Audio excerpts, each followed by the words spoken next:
It's the boys from Minnesota back at it again. Hot takes from Nels, Tyler, Josh, and Ben. From the first batter up to the safe clinch, you bitch. Get up out your seats, it's swing and a miss.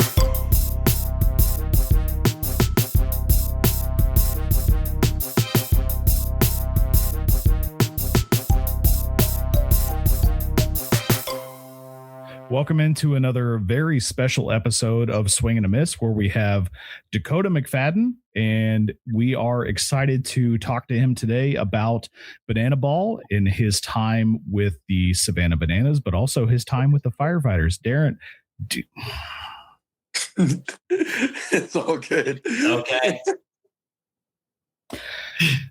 For the listeners out there, I called him Darren McFadden the first time we got on here, and now I've done it twice. So if you're willing to still talk to us, we would love it.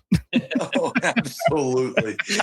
We're just gonna keep names out of it. We'll go with position and all that good stuff. Dakota McFadden. That is so rude of me, and I'm so sorry. But we have it's all good. Two-way utility player for the Firefighters, Dakota McFadden, joining us today. Not Darren McFadden, because we're not a football show. How you doing today, Dakota? I'm good. How are you guys doing? Doing great. Looks like we found you in a hotel room. Is that right? Yeah. Actually, it was a travel day for us today. We get to play tomorrow night. We're starting to come into the almost that last half of the season, these last 2 months. So things are about to get really, really sporty here really, really quick. So we get to play tomorrow night here in Salt Lake City, Utah, which has been a beautiful place. I don't know if you've ever been or not, but this place has it's like a screensaver video game, like views outside. It's unbelievable. Yeah, Salt Lake City is really, really beautiful. If it weren't for a number of different things, I would live there. But thank you so much for your time today. We promise to be judicious with it, and we'll get right into it if that's okay. All right, that sounds good. All right. So Dakota, one of the things that I think is most interesting is you went from high school baseball to collegiate baseball to independent ball and then into banana ball. So for our listeners and for us, honestly, we'd love to know how that transition worked. How did you find your way to banana ball after independent ball? So it's a pretty cool story. So in 2020, when COVID was happening, that was actually my first shot to ever play indie ball. Because of COVID, it shut down minor league baseball. It shut down pretty much all of baseball almost at some point. I was coaching in college at that time. I was coaching at Fayetteville Tech Community College. And then all of a sudden, I was on a semi-pro team around North Carolina playing against some college guys. It was a bunch of us guys that were trying to either get into pro ball or they already had a year of experience. So they were just trying to, stay fresh, just for any opportunities that may pop up. Well, then I got a shot to play in Sussex in New Jersey. It was the Frontier League team, the Sussex County Miners. But then we ended up branching off into a small league. That it was the Sussex County Miners, Rockland Boulders, the New Jersey Jackals, and then they split into two teams from each place. So I got to play there for the whole summer. And then after that, in 2021, my JUCO coach from Prince George Community College sent me this link, this tryout info about, trying out for banana ball. And he said it, and I quote, "You always act a fool on a baseball field. This would be really freaking good for you to go to." I said, okay. Then, at that point, I'm still trying to chase the game. I'm still trying to play the game as long as I can. And just any avenue I could play the game, I was willing to go for miles and miles to do it. So February 25th in 2021, I drove down to Savannah right after I got off work. And I tried out for either the Bananas or the Party Animals. It was kind of splitting between the two of who actually just made the Banana Ball roster as a whole. And, by the grace of God, I was the first guy that they selected the day of the tryout. So me and a good friend of mine, Sam Claycamp, we got to play Banana Ball for the 4 games in 2021. 2 in Savannah, 2 in Mobile, Alabama. And then when I first stepped on the field, I was like, holy crap. Like I thought I thought 4,000 people was 100,000 and it was sold out completely. I was like, holy cow, this is unbelievable. And I had the time of my life. Like I always feed off a crowd. I just feed off of energy. And then after those 4 games, and then we went down to Mobile and sold that place out for the first time like they ever did this, the One City World Tour. And I was like, yo, this is the most unbelievable fun thing I've ever done in my life. And at a time where we were seeing if it was going to work, just had no idea what we were doing, but also knew what we were doing at the same time. It was just, it was crazy, but it was so much fun. And then right after we played those 4 games, I went off to a team in Chicago, Frontier League team, ended up getting released in spring training, drove all the way back home, signed to an Atlantic League team, the High Point Rockers, got released by them. Then I ended up playing in the Pecos League in California for a whole summer. Good team, very good team. Love my teammates. Just love the atmosphere that we built while we were there. Bakersfield was a tough place to live in California. Tough conditions, playing wise, playing in a stadium that was pretty old. Luckily, we had a locker room. Not getting paid much, having to drive yourselves to the games, all those kinds of things. But with the team that we had and the manager that we had and the camaraderie that we all had, it was 100% worth it. And then in 2022, I got asked to come back to Banana Ball, and I did immediately. Got to play for Eric Burns. Super, super cool. Played our 12 games in 7 cities, and then I went off and played indie ball again. I went back to Sussex, assigned there, got released, and then I went to the USPBL in Michigan and ended up winning a championship there, which was really cool. My last year of indie ball, I got to win a championship. And then in 2023, when they said they were going full-time Banana Ball, like, this was it. We're going to do this. They were like, hey, we'd love to have you. I said, I'm all in. So then in 2023, got to play for the Bananas. And then in 2024, when the Firefighters got formed as a team, I got asked to be the player coach for that team. So I moved over to the Firefighters, getting to play for Val Perez. She is absolutely awesome. 100% a player's manager. I love playing for her. And from 2024 all the way to now, been on the Firefighters ever since. And it's been a blast. But like the biggest differentiation from traditional baseball to Banana Ball, the talent's the same. Like the talent is unbelievable across all the boards. It's just we're playing at a different speed and we play with a different set of rules, and there's no predetermined outcome of the game in Banana Ball. So nothing's predetermined, just like in traditional baseball. Just a different set of rules and a different type of speed.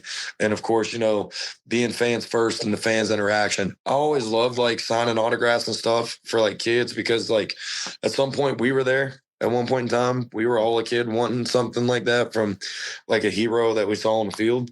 So I always tried to make it a point to sign autographs for every single kid that I possibly could.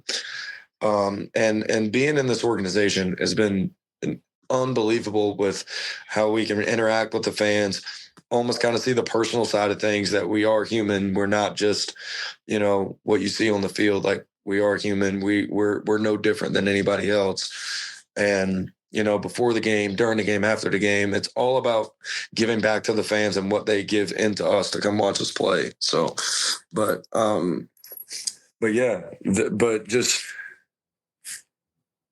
the different speeds has really been the only difference for me, but you get adapted to it pretty quick there. But I mean, I've loved being able to do this, and I love what I do every day. So, well, loving the game is probably the reason that we all do what we do, right? And well, Josh and I can say we're not pro baseball players, or not even close at this point in our lives, but everything that we do, we put passion and heart into. So I love that answer.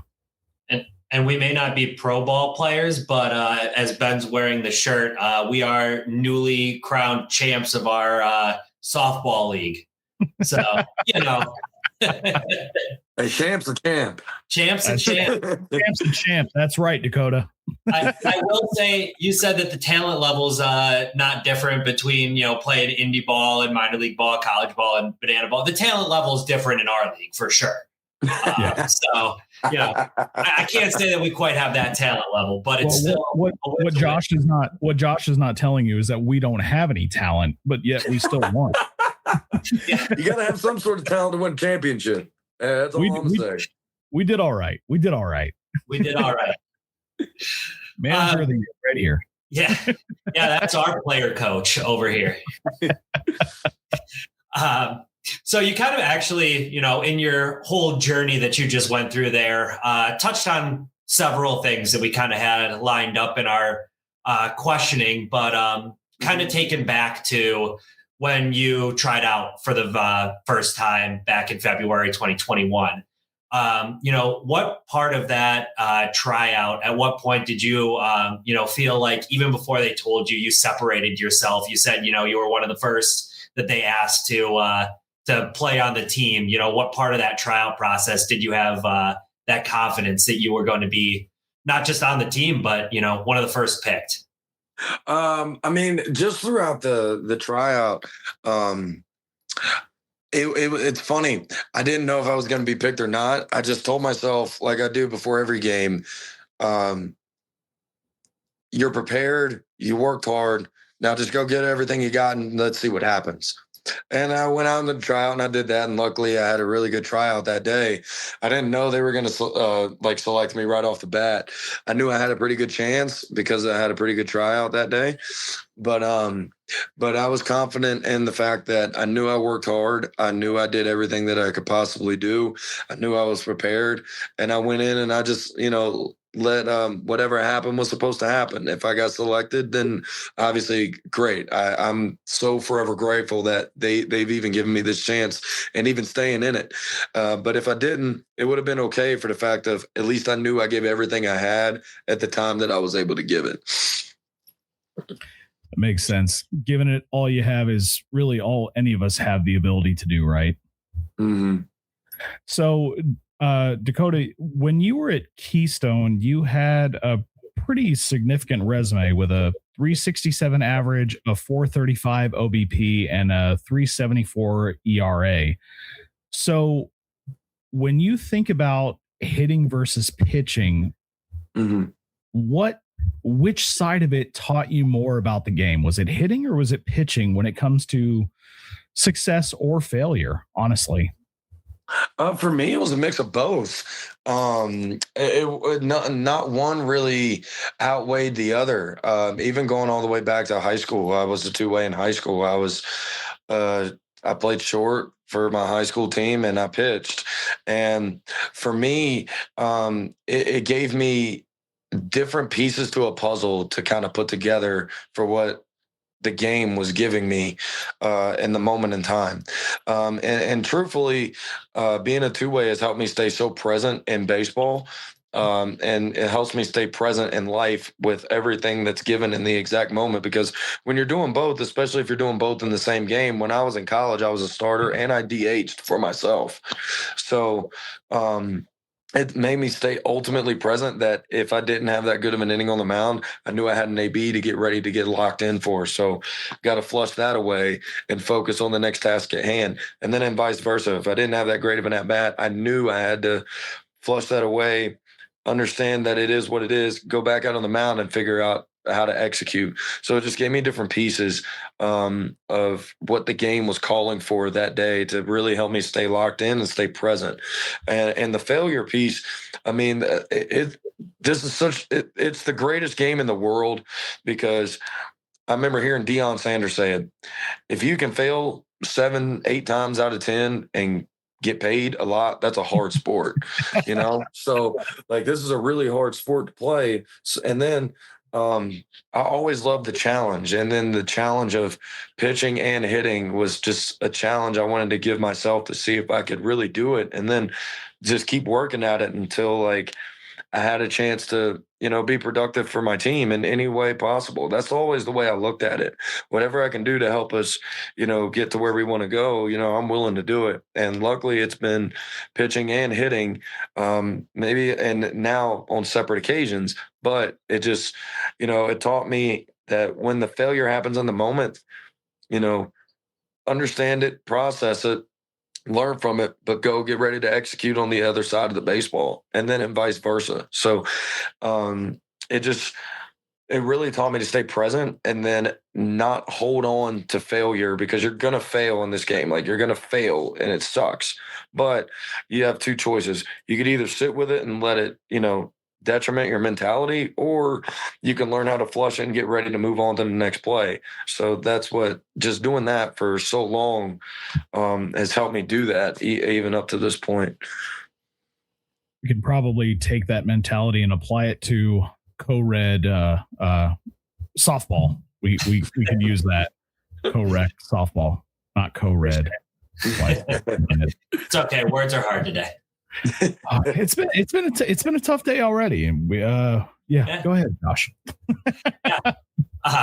So although we're sort of moving a little bit more into a more expressive game of baseball these days with the new generation of players, traditionally, you know, baseball is a more reserved sport when it comes to emotion, and you're kind of expected to act like you've been there and all the unwritten rules. Obviously, banana ball is different. You want to be expressive. You want to bring in the crowd, get all the emotions going. You know, did you have to kind of like adjust to that and, you know, unlearn those, you know, habits of having to kind of keep to yourself? I know you said your college coach said you're always acting a fool on the field anyway, so maybe not too much for you. But, you know, is there, you know, any difference there in the way that you have to have your mentality with the two?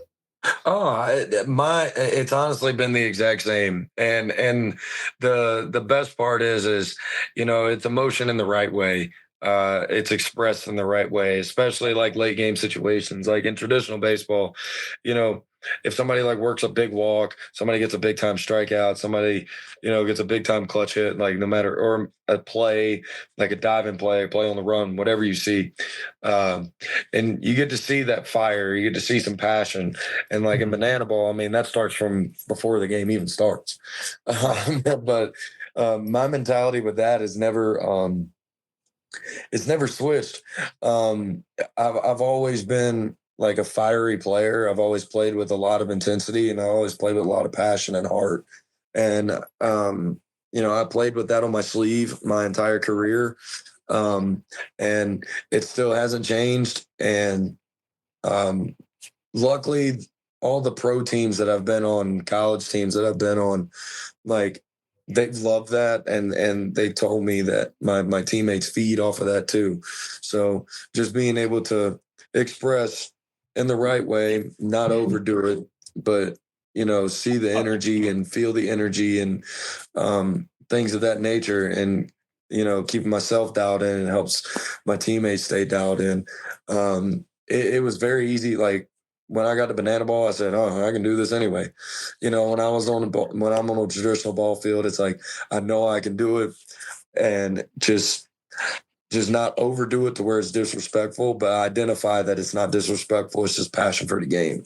So, but yeah, I mean, it's been the same mentality, same thing from when I started playing in Little League all the way to now. So.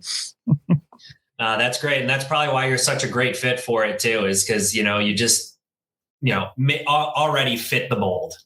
Yeah, absolutely. So, Dakota, you actually went from being one player in the Bananas established machine, I guess you could call it, to helping build the identity of a brand new team with the Firefighters. So, what did the Firefighters need to become that the Savannah Bananas could not be? I wouldn't even say what they couldn't be, because I mean, for me, the Bananas, like that logo, that brand is what really kicked this whole thing off. And luckily, I got to be a part of it. And it's more or less of another identity, to where it's not the one thing that we do very well of is whether you go see the Bananas play, the Party Animals play, who have done a tremendous job since they started. You go see us play, you go see the Texas Tailgaters, you see the Loco Beach Coconuts, the newly revived Indianapolis Clowns. There's a different show every single night. So like seeing the Bananas play, they have their brand, they have their identity, but it's a different show that they put on when they're the hosting team every night. When the Party Animals they're hosting this weekend. So we'll be the away team all weekend. So they're hosting this weekend. It's like a big like college rock star, whatever party the entire game. But there's different pieces of the show that happen every single night. When they go see us play, we got a bunch of fire. Like we have fire on the field, which is really, really cool. We get to, we're honoring heroes on the field. We're honoring people on the field that run into the face of danger when a lot of us wouldn't. You go see the Tailgaters play. It's like going to a giant tailgate, a giant cookout, getting ready to watch college or NFL football every Sunday or Saturday. And they, bring their country, Texas type of twang to it, but it's all different. Like with the Coconuts, very much beach theme. Everybody loves the beach. They, they bring different like beach type of stuff to a show. And then of course the Indianapolis Clowns with the rich history that, you guys as baseball fans, you guys know, and what they're able to bringing a little bit of a circus to it, bringing the history of what the Clowns were at the time when they were at their hierarchy of power. Like you get to see different shows. So for us, it's just a different identity, but under the same umbrella, if that makes sense. So, our identity is, courageous, honor heroes, honor the people that serve the people. And then throughout the show that we put on, you get to see that every single time when we're the host team. Like the Bananas, their identity, what they do, obviously it's what's made this brand what it is, and we're able to expand into what this is now. They just have a different identity, but it's all an unbelievable show. They put on an amazing show. A lot goes into it, cast, entertainment, everything that goes into it. In the same way with us, it's just a different identity and a different type of show, which is why fans keep wanting to come watch different games, because they don't know what they're going to see every single night. So That's what that would be my answer to that. That makes sense. Yeah, that's great. So our research department, which is mostly Google and Ben, found that your dad was a firefighter. Yes, he was. So with you playing on the Firefighters, wearing a uniform like that, and then, as you mentioned, like honoring the heroes as part of, the whole identity of the team, how do you like feel with that? Like, do you feel more connected to that because your dad was a firefighter? Does that give you a different perspective with the whole team the way that it is, as opposed to some of these other teams that are a lot more just fun and games, like you said, the beach parties, the college parties, but you've got that little bit of, the honoring the heroes that is like what your dad was and all that. Does that feel like a different level of responsibility for you wearing that uniform? Oh, absolutely. And not only that, Val, as a retired firefighter as well, she did 10 years in Corpus Christi, Texas as a firefighter. And she's on the women's baseball team. She's in the women's professional baseball league now, actually. I was gonna bring that up, but I didn't want to interrupt you before. But yeah, I went to the two first games in Springfield a couple weeks ago. Yeah, she's a baller. She's got some pit bull in her when she plays, so it's pretty cool. Um, but yeah, so like with her being a firefighter, and then of course my dad's my hero. My dad is the man that I always aspire to be every single day. And then growing up, knowing that my dad was doing something that not a lot of people are doing, he's going in to save people, and then possibly if you don't, he's dealing with the trauma from doing that while also being a dad. So getting to wear that uniform uh, and having my last name on the back of it, it's like, I know my dad wore a different type of uniform, but it's like I get to honor my dad every single night, and especially him. My uncle's a chief in West Virginia. I've got 14 cousins in the fire department. I got a sister that's in the Navy, and two of my aunts are retired EMTs. So Wow. it runs all into the family bloodline. And then one of my other cousins did 20 years in the Army. So the whole like rich family history from like heroes, like my family is a bunch of heroes in my eyes, especially. And then I feel like every time I get to put on that uniform, I have a responsibility to honor them in the best way that I can, which is, play the game that I love and play the game with respect and honor, just like they do when they have to go serve people. They're not worried about, failure, like somebody's life's on the line and you're using a team to do it, to be able to help somebody. And when you look at that and then you look at sports, the only difference is somebody's life's not on the line. You have a team, you have a goal to accomplish. So you got to come together and do it. And who can do it better than they can? So it's playing with, that honor and that respect and that integrity that they carry every day. And I saw my dad do it. So like wearing that uniform means a little bit more to me, to the heart. Mhm. So, and that's why I love wearing the uniform. Yeah, that's phenomenal. And having those extra connections, always making everything feel a bit more personal is always a nice touch. Sounds like you ended up right where you should be when you got to go over to the Firefighters. Yeah. And what's cool too is we got I think 8 or 9 guys on the team that some sort of family members in the fire service. So Wow. it actually really works out well. That's awesome. I am curious, what part of West Virginia? Right in between Parkersburg and Wheeling. Okay. I have family from Wheeling, so. Oh, have you you know where Payton City is? Oh, I know Payton City very well. My entire family is in Payton City. No kidding. Yeah. Wow. I've got family from Sardis, which is a little teeny tiny town. Oh, yeah. Right across from Wheeling. Mm-hmm. Dakota knows Sardis. Put that on the net. I'm glad somebody does. Well, Payton City's the same way. Yeah, Payton City's about that small.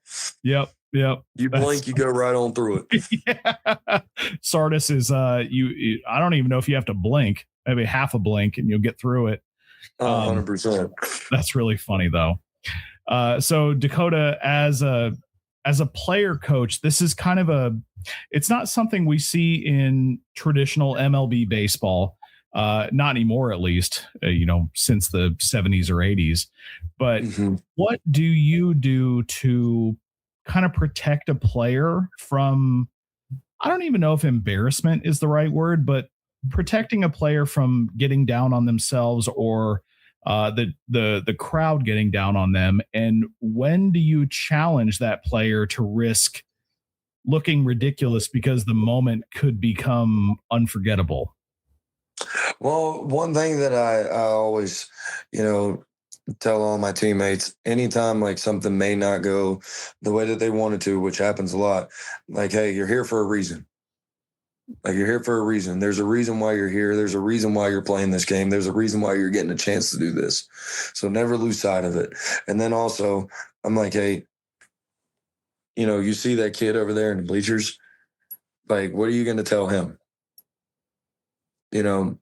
And I got to remind myself of that too. And my teammates do that for me too, because we all get into the thick of it. We get in the grind, we get in the moment. And, we may think to act a certain way or, may react a certain way to a moment. But at the end of the day, it's not about us. It's about the people that paid money to come see us. And it's about those kids that aspire to be like us one day. So what are we going to tell them? Yes, we're human. Yes, it's going to happen. But remind ourselves of those little things of what they're watching, because they're going to watch more than anything. And then when it comes to like trick plays or like a walk up or something, I'm like, hey, man, full send it. Like, if you're going to do it, just go all the way to it, balls to the wall. And if you fail, so be it. You got a chance to do it again. If the walk-up doesn't go as great as it could or the entertainment doesn't go as great as it could, so be it. Get ready to do it again, because another moment's coming. Just keep going no matter what, because it always evens out. It's almost like when we book Dakota McFadden for an interview and I call him Darren. Sometimes you're going to fail, but you just got to get up and tell the kids, hey, look, this is how we do it. I tell the kids every day, don't stop calling him Darren. So, did I think I got a little frozen there. No, you're here. Oh, you got me still. Cool. So, as you mentioned there, like the crowd, the kids, like that's a big part of banana ball. And in the more traditional, like professional baseball that you played in the independent leagues, your value is bringing home wins. If, you don't help the team win, they're going to move on from you. In banana ball, you also have the other aspect of creating these moments, like you said, with the walk-ups, the trick plays. How do you kind of balance that in your preparation of like, what is the most important thing for you to focus on, having kind of dual responsibilities there as a player? So the biggest thing that I focus on, one, what can I do every single day throughout the week to be ready to play Friday, Saturday, or Thursday, Friday, Saturday? What can I do every single day to put that time in to be ready to play every single night? And then also, how can I impact somebody that you may not know what they're going through? How can I leave an impact on somebody, even if I don't necessarily say something to them directly? How can I leave an impact on somebody? And if I say something to somebody directly, I meet somebody, how can I impact their life for the better? Because that might be the only time they get to go to a game for the next maybe 2, 3, 4, 5 years. So how can you leave a lasting impact on somebody? And then also, how can you make sure that you're always ready to play and be ready to help the team win and impact the game for what the game is? So, I mean, me personally, I know a lot of my teammates do. I see a lot of guys do it, even that are not on the same team. They put in so many hours. They put in so much time. And the players do. And the cool thing is all the staff and entertainment and like the people from tickets to merch to everything, they all put in so much time to help make this a well-oiled machine that it's not even just the players. Yes, we're on the field, and yes, we're going out there, and that's who people want to see. But the behind-the-scenes people are really helping get it done with all the preparation and everything. They're going into that. Like all the stuff that you see online and stuff, that probably took weeks of preparation to do. Mm-hmm. And then player-wise, when you see guys go out, have big nights, it's the same thing. That's weeks of preparation leading up to it and staying confident in the preparation when it comes to game time. So for me, I make sure that I get my swings in, I get my workouts in, like every other baseball player will do. And then I also, when it comes to making an impact on people, finding a way to make an impact on somebody directly or indirectly to help make their day better or make them smile somehow. It's hard work, but I wouldn't trade it for the world. It's the greatest job in the world. So.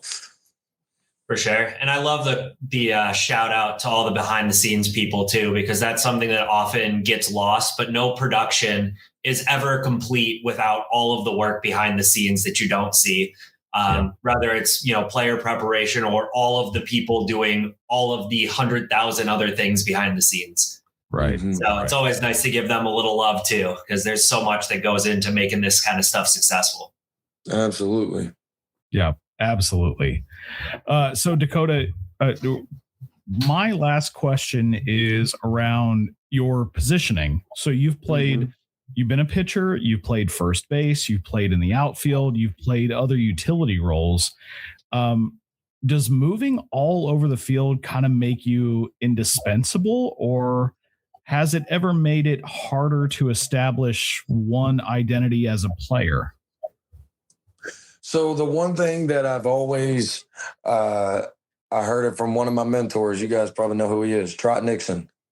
Um, he was like, "Hey man, play all that you can. That way you can leave no doubt." So I just made it a point to not just be able to athletically play all 9 positions, but intelligently play all 9 positions.